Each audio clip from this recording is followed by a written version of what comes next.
गुरुजी राधे राधे जी। गुरुजी, आपकी कथा में मैंने कई बार सुना है कि जो लोग शादी के बाद पर स्त्री या पर पुरुष के बारे में सोचते हैं वो नर्कगामी होते हैं। बिल्कुल। पर आजकल का ट्रेंडिंग तो ये चल रहा है कि पहले लोग रिलेशनशिप बनाते हैं, उसके बाद फिर किसी और से शादी करते हैं, तो वो भी तो नर्कगामी बनते हैं, नहीं बनते? बिल्कुल बनते हैं। तो अगर उन्होंने रिलेशन बनाया भी तो शादी का आजीवन निर्वाह उन्हीं के साथ करना चाहिए ना भाई। जिसके साथ पहली बात तो देखो, शादी के पहले किसी लड़की को किसी लड़के के साथ रिलेशन बनाना नहीं चाहिए, क्योंकि यदि आपने रिलेशन बनाया किसी पुरुष के साथ तो वो लड़का फिर आपके साथ शादी करेगा ही नहीं। उसके मन में ये ख्याल आ जाएगा कि यार ये लड़की तो ऐसे ही है, आज मेरे संग बना रही है, किसी और के संग भी बनाई होगी। फिर वो लड़का नहीं करेगा आपसे ब्याह, क्योंकि वो समझ जाएगा कि ये स्त्री चरित्रहीन है। इसलिए विवाह के बाद ही रिलेशन बनाने की परंपरा भारतीय रही है। पहले क्यों बनाना है ये बताओ? ना पुरुष बनाए ना लड़की बनाए।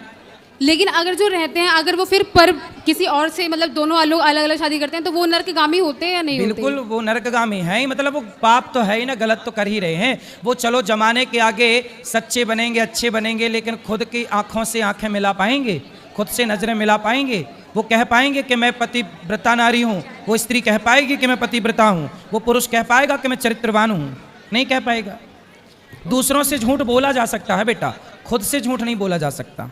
जी। और जैसे गुरुजी युधिष्ठिर ने अपने पैर में जैसे जख्म लिया था कुछ कीड़ों को अपने उनकी ज़िंदगी बचाने के लिए, तो ऐसे ही सर पे जुए भी वगैरह होते हैं तो उनको निकालते हैं, तो ज़िंदगी तो उनकी भी होती है, फिर पाप तो उसका भी लगता होगा सबको। नहीं तो आप अपने सिर में रखो जुए, बढ़िया। तो बस यही पूछना था कि ज़िंदगी अगर उनकी है तो नहीं, बढ़िया। वैसे जुए होना अच्छी बात है, सारा गंदा खून पी जाते थे। अब क्या होता है कि सारे जुए मर गए, अब गंदा खून आदमी के अंदर ही रह गया, तो आदमी की उम्र कम हो गई। पहले जुए हुए थे तो वो पी जाते थे, वरना आजकल कुछ पति का पी रही हैं खून, कुछ पत्नियों का पी रहे हैं खून, एक दूसरे का पी रहे हैं। जुए है नहीं खून पीने के लिए जी। तो सुनो, इसलिए बेटा लिव-इन में रहना, ये लिव-इन में रहना आप बताओ सही है कि गलत है? बिल्कुल गलत है गुरुजी। गलत है ना जी। इसलिए लिव-इन में नहीं रहना चाहिए। हाँ, और ये चीज सुनो एक बात, कल मेरे से एक बहन ने सवाल किया कि उसके बहन का विवाह हुआ, विवाह होने के बाद पता चला कि जिस लड़के से विवाह हुआ उस लड़के को एड्स की बीमारी है। डॉक्टर ने बताया कि एड्स क्यों हुआ? बोले ये लिव-इन में रहता था, बहुत सारी लड़कियों से संबंध था तो उसे एड्स हो गया। सोचिए, लिव-इन में रहने वालों के ऊपर एड्स जैसी खतरनाक बीमारियां बिल्कुल होंगी ही होंगी 100%। इसलिए आजकल विवाह करने के पहले बार बार मैं एक बात दोहरा रहा हूं कि लड़का लड़की दोनों अपना टेस्ट, मेडिकल टेस्ट जरूर कराएं, क्योंकि ये बीमारियां अनेक लड़की और अनेक लोगों के साथ, अनेक पुरुष या स्त्री, अनेक लोगों के संबंध बनाने से होता है, जिसमें कि लिव-इन में रहने वालों के ऊपर ज़्यादा संभावनाएं हैं। जी, धन्यवाद गुरुजी। खुश रहिए। राधे राधे गुरुजी, चरण स्पर्श गुरुजी। हाँ मैया। गुरुजी आपने हमारी जिंदगी बदल दी।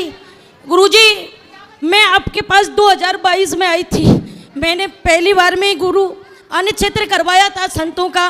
और गुरुजी मैंने जब मैं यहाँ से अन्नक्षेत्र करा के गई थी मेरे ससुर के नाम से, तो मेरे को सपने में दिखाई दिए, तो उन्होंने बोला, मैंने कहा चाचा तुमने रोटी खा ली?